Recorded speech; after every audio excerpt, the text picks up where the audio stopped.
This is Graygarden, a robot-run farm that's fully automated, created by Dr. Edward Gray. It is a potential settlement. The workshop can be found just over here. It has a few quirks to it, but I'll give you the rundown. We have Professor Green, or should I say Supervisor Green. He is the trader. We'll sell you a variety of items. Have a little chat to him, and he'll be more than happy to bargain with you. Sure. You can see what he's got for sale. Rather strange assortment, but when it comes to junk, he carries a lot of fertilizer, leather, concrete, and other shipments. Surprisingly, not a lot of food, which you would think. Moving on in, we have two other Mr. Handy's a note. We have Supervisor White and Supervisor Brown. They help run the operation here. Supervisor White will send you on a quest to unlock the settlement, which requires you going to the Weston Water Treatment Plant, clearing it out of super mutants, and activating the pump system. Be sure to check out that video for the full guide on how to complete it. Once you do, you unlock Graygarden. Now, this settlement comes with a few perks of its own. One, it's almost got a 14-story high build limit from the lowest point, which means the highway is fair game. Now, let me show you a settlement so you can get a wee bit of an idea what it would look like. Now, this is what a fully fledged settlement may look like, adding in much more mutfruit to supply all of my settlements. The Mr. Handys cannot be reassigned, but they will happily do all the gardening for you. I have built up a bit of a bar area over here with plenty of settlers, place for them to rest their head and, of course, use the bar facilities. And then, using some of the rail cars, we were able to build some nice bedrooms. Even a wee market down here for general weapons and armour. And even more beds.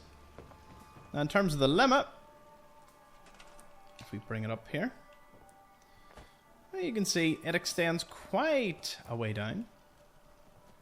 All the way up to the corner of the farm there.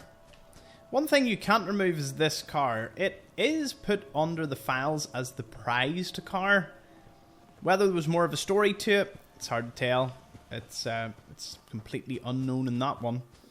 More rail cars used as bedrooms. You can see where it extends to there. Now, a notable point is the vertibird that's hanging over the edge. There is a suit of power armor, and the way you get to it is via a lift that is not too far away from behind that red rocket charger. I'll actually show you it here in a second.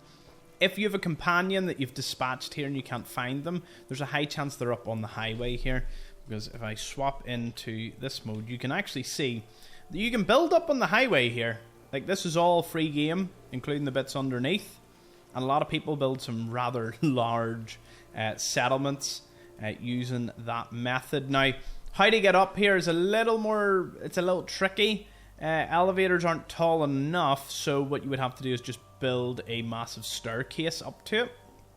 However, loads of people have done settlement builds on Graygarden, how to do that. For me, personally, I rather just keeping everything down on the lower level, as the staircase was a bit finicky to work with.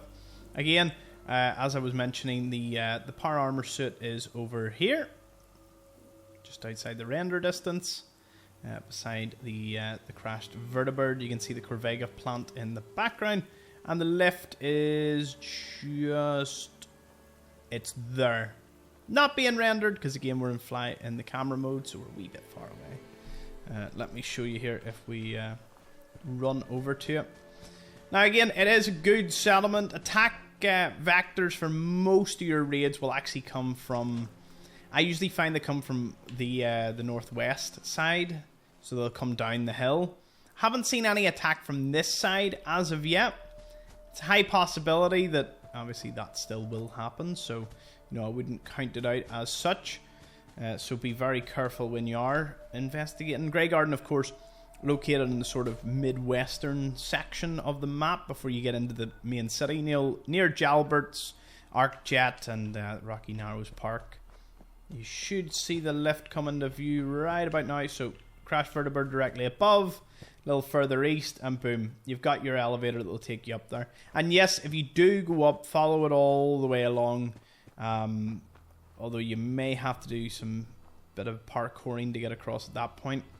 You can activate the settlement from when you're up there, so you can build up there separately, but again, settlers won't be able to get to it. So maybe you could have your own like player house up there and a fast travel point, and maybe down here just being the rest of the settlement. I never considered that as a possibility, but it is pretty it's pretty neat to think about it. There's also the Graygarden Homestead. Now this is a unmarked location, but it is still, it's kind of considered part of Graygarden. It's got a little garage in here in which you can get some supplies. You can go inside and you can get yourself some stuff. When you're in, you can have a little look around. There's plenty of supplies, and if you unlock the basement, it'll give you supplies that you might need. Now you might be wondering, what on earth is the whole purpose of this? Well, there's actually a institute scientist living here, and his quarters is actually behind this inaccessible door. Activating the camera command, you can fly in and see that it's this little, it's just a little bedroom. Again, it becomes more clear when you're doing that specific quest, so if that's what you need to go do, well, now you know where it is, and you can access it from upstairs as well. There's 2 entrances. That pretty much covers Graygarden. Pretty cool settlement. So, yeah, let me know your thoughts. Thank you for watching.